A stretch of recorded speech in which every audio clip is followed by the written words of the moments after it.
Hello, this is Part-Time Justin, and we're here with Charlie Puth. What's up? Swung in there. What's happening? I don't know why I'm giving you the microphone because you got one. Yeah, no worries. Definitely. What is this whole setup right here behind you? Is this are you making music right now while you're on tour? I'm always making music because when I get off stage, I always have, numerous ideas. So I might want to play like a A major 7 chord with A major 7. Oh, that's beautiful. Like I'm in the mood, so I got my little 80s keyboard here. That's so cool. I think it's so dope that you make your own music too, because a lot of artists really respect that. Whenever it's that album and they are performing it, it's all their work. Right. Well, you do that.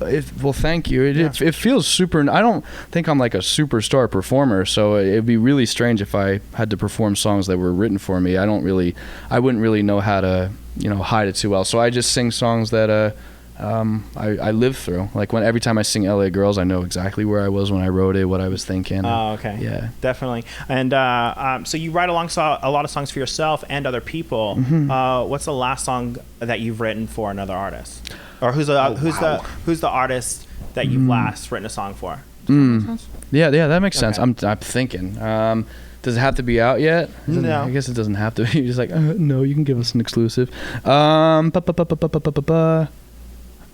Hold on, let me think about that. We'll get. Yeah, tell. On Atlantic. Who did I write?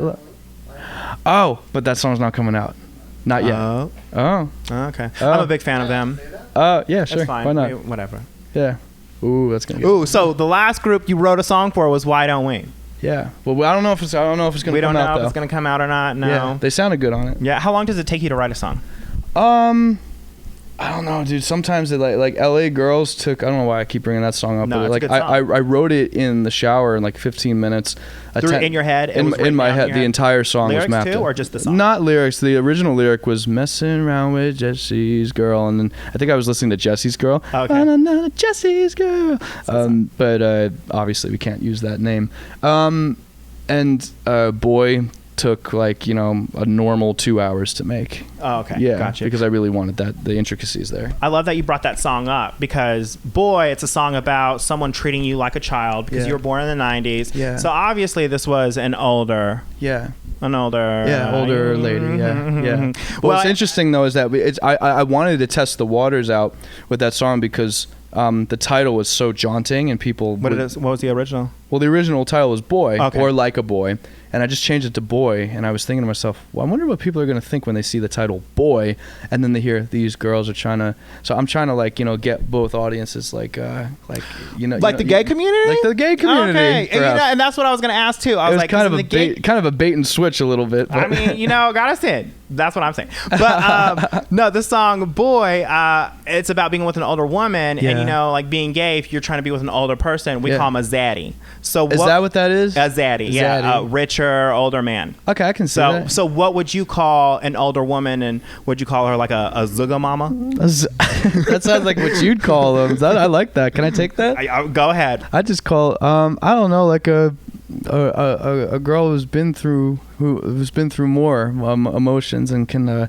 kind of lay it down on me. Pause. But the thing is that song is about true story, and I wouldn't really know how to write a song if I didn't know how to apply my real life. Of course, right? Yeah, definitely. Mm-hmm. And you also have another song on that album that's called "What Have You Done for Me?" Yeah. I love that song. Yeah. And it's about you in a relationship, and you've given a lot of yourself in it, but they haven't done a lot for you. I cried for you, baby. But what have you done for me? I know. For real. And so my question is, have you heard about love languages? The 5 love languages? No. Can you teach me? Yeah. So there's 5 of them. There's touch. So that's how you touch. Gifts. That's my favorite Pharrell song. There's favors. Favors. Yeah, will you drop me off at the airport or something like that? Oh, that's nice. And blah blah blah. Yeah, like no Uber. Mm-hmm. Yeah, I like that. Yeah. What's the last? We have one more. Right? Yeah, we have one more. I said touch, words of affirmation, doing favors for people, gifts, and clearly it's made such an impact. Wait, what is it? What's the last one, Anna? Well, out of those 4. There's 4. We but lied. There's 5. There's 4. There is 5. I looked at the Wikipedia before I got to this interview.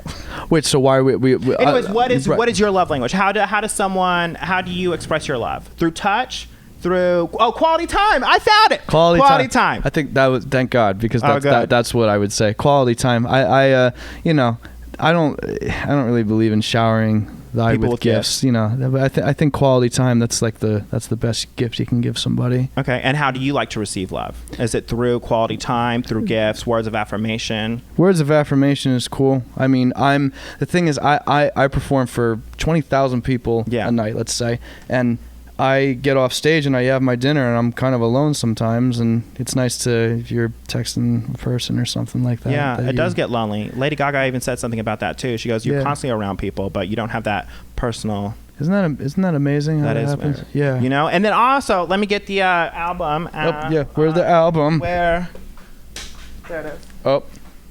You got the exclusive Yes, we did. CD package. So this is the album cover right here. It's you in a nice little bed. Yeah, that's at the room Mondrian. for someone else to be next to you, like you're asking for someone. That's and you're with a piano. Yeah. And then there's a red key, piano key.